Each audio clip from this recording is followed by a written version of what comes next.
After Dragon Ball Sparking Zero showed his complete roster, I wanted to highlight some thoughts that I had in mind. We are technically 2 weeks away from the official release and the expectation is getting higher. Character episodes, new revelations, and characters from almost all the movies. Stay along if you don't want to miss anything. The Dragon Ball Sparking Zero advertising campaign so far has been excellent and is closing at this moment, completing the entire roster. At this point, it may not be a surprise to many after all the leaks, but we have 182 characters, not 164 as previously promised. Anyway, I liked the trailer so much that it almost made me forget that everything had been leaked. But let's not get ahead of ourselves. Let's go step by step. Jun Furutani accompanies us once again for a showcase in which he dives into 2 specific modes. The first is battle episodes, in which we can play from the point of view of 8 different pre-selected characters in their journeys through their most important arcs, this being Goku, Vegeta, Gohan, Piccolo, Future Trunks, Frieza,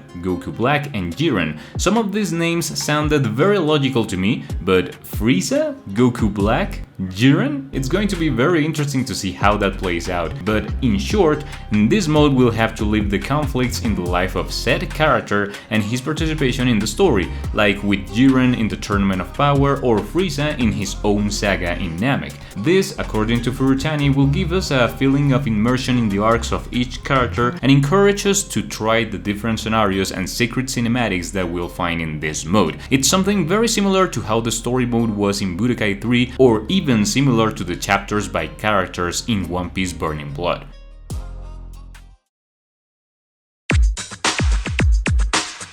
This way we continue with a more detailed explanation of how the custom battles mode will work, where we can create our own alternative fighter scenarios. We have, as promised, the possibility of structuring the fights with dialogues and introductory cinematics with the characters we choose, a starting pose, different image presentation modes such as sepia or black and white, expressions, visual effects, camera angles, and even though dialogues as such are not enabled, it's a shame, in any case there will be more than 5,000 lines of text available to contextualize the battles as we want. Special conditions can be added to each one of the confrontations, making, for example, after 30 seconds of combat, the character gets switched by a support fighter, or, for example, that both opponents receive similar resources. The effort that goes into this mode is quite noticeable, and they are surely expecting a very active response from the players using the custom battles mode. Personally, I can't wait to see what crazy ideas the community comes up with. To continue with the presentation, we have a new trailer introducing the first characters that will culminate the roster, that by the aesthetics and selected characters would be focused on the films of the Battle of Gods and Resurrection F. And see who we have here.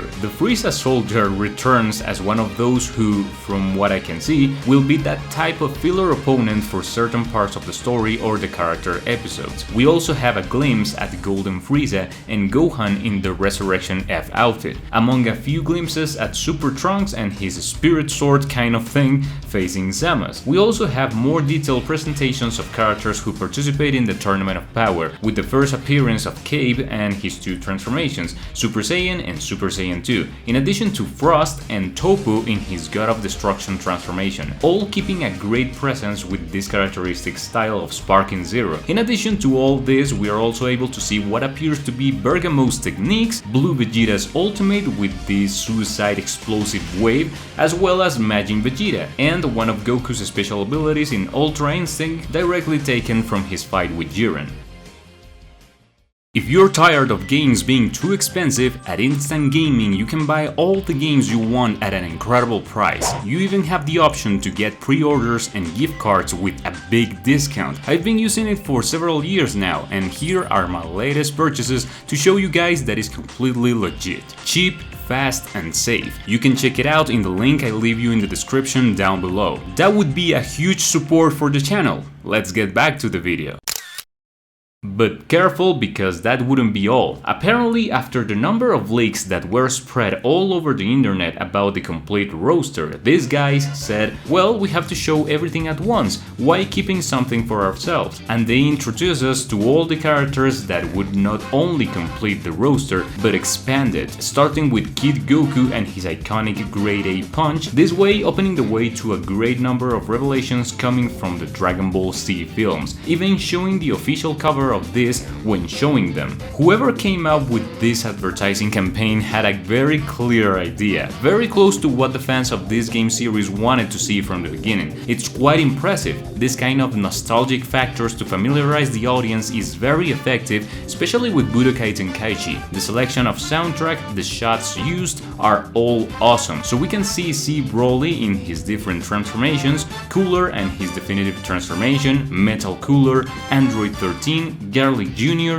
Dr. Willow, Slug, and also including his giant transformation, Turles, Bojack, Hildegard, Tapion, Janemba and his transformation, in addition to the OG Gogeta. Not settled with that, they revealed once and for all who was going to be the bonus pre-order character. It's Goku from Dragon Ball Daima, which will see his premiere on October 11th. It's the largest number of characters that has been revealed in a single trailer so far, but I think that given the circumstances, it was fair and necessary. As stipulated by the producer himself, they know that the Budokai Tenkaichi saga has always been characterized a lot by its number of characters, so they didn't want to do the task halfway through, and they left us with one of the most neat rosters ever seen in terms of fighters compared with past installments of the saga. As we mentioned previously, there will be 182 playable characters that we will have from the base game, and we'll see Goku Daima's gameplay in upcoming trailers, so we'll stay tuned for more information as Furutani tells us. Apart from this, some content creators had the opportunity to test practically the most updated version of the game, the closest to being released on the market, and there are a couple of things to comment on. The CPU versus CPU mode will continue to exist, which is always good news. From what can be seen from the main menu, you'll be able to access free combat modes, challenges and others, but also the store, where you can buy skins, music, power-up objects, very similar to what you could do in the Budokai store previously. There's also the Dragon Ball menu, and you can summon normal Shenron, Purunga or even Super Shenron once you collect the necessary Dragon Balls. Also, according to the game options,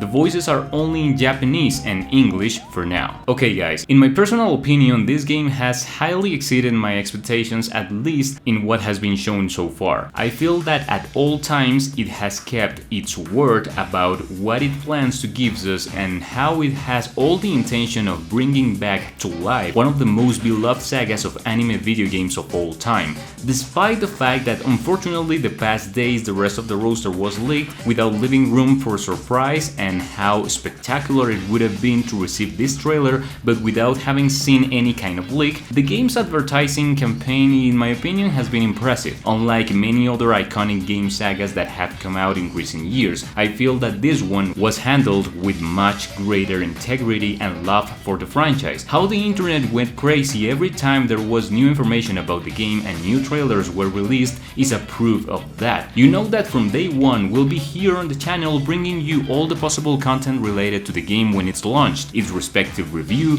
details, rankings, streams, tournaments, we'll do everything. In that order of ideas, Sparking Zero has everything to become one of the best Dragon Ball games. Let's hope that it has what it takes in terms of game feeling and gameplay to sustain the enormous ambition that it carries. Let me know what you think. You are free to share your opinions in the comments. That was all for today, and I'll be watching you in the next video guys. Take care and see ya.